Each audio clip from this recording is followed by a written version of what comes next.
We Brits love a catchphrase. Our classic comedies are full of them. None more so than Only Fools, a show chock full of iconic Delisms. Hey, lovely, jubbly. Cushy, cushy. What a plonker. So I just remember every time you get anything wrong, it's like, oh, you plonker, oh, you dipstick, and it's so affectionate and it's so loving. We've never called each other plonkers. Yeah. So mine's Kushti, because Who's your old man? my dad used Your to dad. use that a lot. Your dad used Yeah. Kushti. You know, they weren't made up out of thin air, those catchphrases. They were real catchphrases that were taken from real working class people. I've actually finished off meetings and I've said this time next week we'll be millionaires. And people just look at you and say, I hope we are, because we know you are. Really, it's so beautifully written. And the fact that there are catchphrases that came from it, but they never felt heavy-handed because they never felt like they were put in there to be catchphrases. You always felt, well, they were used in a way which felt real. You in a hurry? I've got all the time in the world, Arnie. You meet me in the back of the car park in an hour's time? Yeah, Kushti. Won't be long. Lovely jubbly.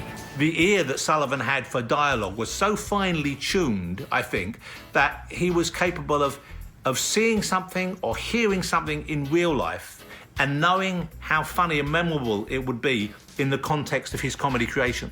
Part of our language, isn't it? It's become inseparable from how we speak. Lovely jubbly, Kushti, mange tu, you know, we do them without thinking now. I always remember Harry, you know, stressing the importance of catchphrases when we would write together. I mean, not that I'm averse to a catchphrase either, but what is great about a catchphrase is that the next day, people, kids at school, can do an impersonation of that character very quickly and very easily. You don't have to be a brilliant mimic to say lovely, jubbly, you know, or Kushti. I do remember I was at a family wedding and David Jason was there. I could see a few times people coming up to him and asking him to say lovely jubbly. And I did feel sorry for him, because that's the curse of having a catchphrase, is people want you to use it wherever you go.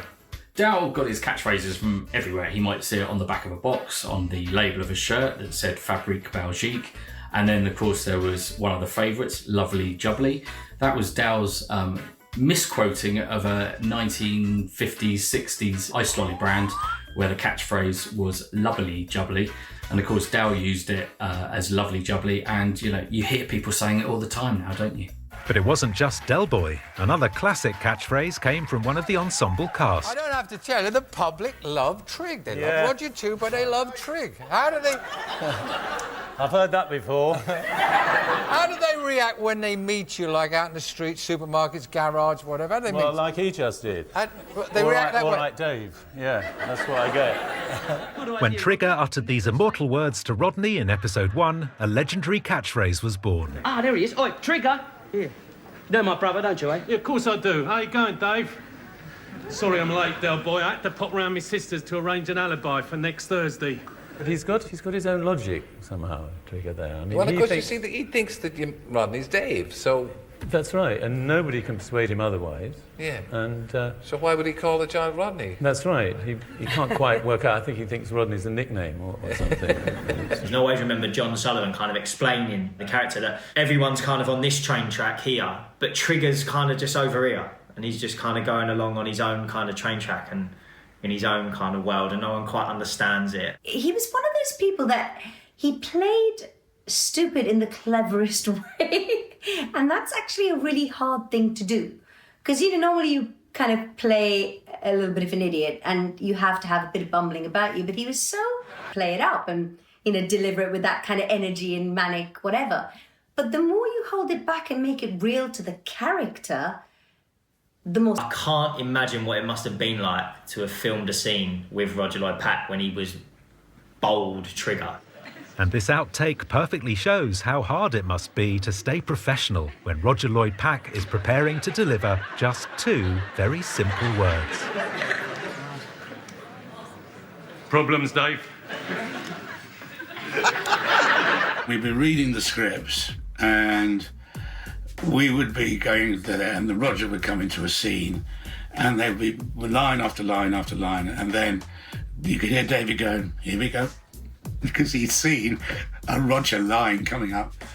And of course, line Roger. Everybody laughed. But the interesting thing was, David would never, ever interfere. He would always be sure that Trigger got the best laugh he could give it. He was, I think, deep down quite jealous of it. Trigger was one of many great supporting characters in the show.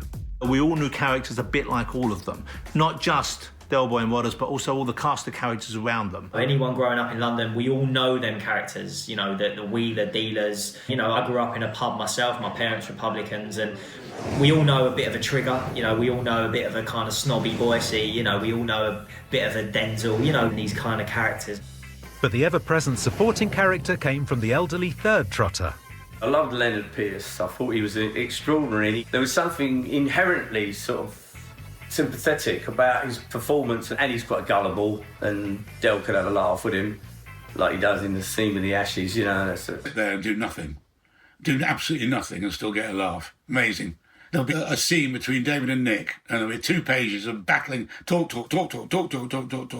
And in would come Leonard with one line, and the whole audience would go woof with laughter. And you could see David and Nick looking at each other going, we've just become a vast feed. And this old man sits in this thing and gets all the laughs. I mean, they did it with affection, of course. It goes down, didn't it? That laugh was brilliant. I remember them all saying it got such a big laugh in the studio. None of them were quite expecting it. They thought he'd get a mild titter, but he gets this explosion. The way he does it, Leonard Pierce, is actually slightly out of character. He's quite in your face with it. And I think it was almost that shock that he sort of says it in this really sort of almost aggressive way. Granddad was brilliantly brought to life by Leonard Pierce, but when he died in 1984, just as filming was beginning on a new series, John Sullivan and the team were left with an unenviable decision. Should they carry on without him? Fortunately, they navigated this tricky path beautifully. Only a writer of John Sullivan's calibre could write and would be brave enough to write an episode of a sitcom in which one of the much-loved characters had died and we were seeing the funeral played out. In real life, the cast and crew had only been to Leonard's real funeral recently, and then they were back filming one down the road. But John wrote it so carefully, and of course, it's sad, poignant, moving, and then he quite brilliantly has the gag of the hat that's gone into the grave. It was a lovely service, Vicar. Thank you very much. Has anyone seen my hat? It was here. It was a tricky time. I mean, obviously we were all sad, but Nick genuinely really, really upset and didn't come out of it for quite some time. I think he loved Leonard as a grandfather. I think he thought he was the grandfather that Nick never had.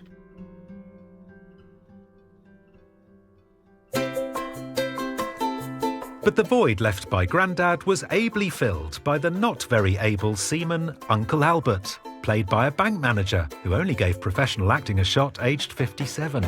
Well, I should have gone on to 60 in the bank, you see, and when it got to 57, there was this early retirement going about, and I thought, well, money isn't everything. Buster's photograph, his resume, just flitted across Ray Butt's desk, looking like an old sailor. And again, the quality of John Sullivan, he remembered way back in the It Never Rains episode when Granddad is actually in the Spanish prison. He came out with a line saying, us trotters never made great sailors. So straight away, he had that line and an actor who looked like a sailor, and Uncle Albert was born. One of my absolute favourite moments with Uncle Albert is the sequence, you know, where he's told how to react by Del Boy, you know, so that Rodney gets a telling off for dating this other woman, you know, while he should be with Cassandra. That's it, it's him. He's coming. Now, don't forget, you've got to look horrified, right? As though you've seen a U-boat off the starboard bow.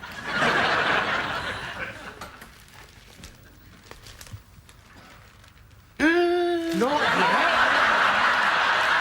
Uncle Albert's delivery is superb, and you can't help but just go, no, not now, don't react now. Percolator's bubbling. Fancy a coffee, Rodney? No, thanks, Raquel. I'm going out. No. the frustration, not only as you as a viewer, but watching then Del Boy's frustration on top of everything else. It is one of the most genius scenes I've seen. Going on your own? No. Going with someone? You can see in that scene, and the seriousness from Nick Lyndhurst. Del, what's the matter with him? And you've just got on either side of the room, you've got Nick Lyndhurst over there, Bus Mayfield there, and it's just one is deadpan and one is just complete comic genius. Who are you taking? Cassandra? No, not Cassandra. It's a girl. A girl? Girl?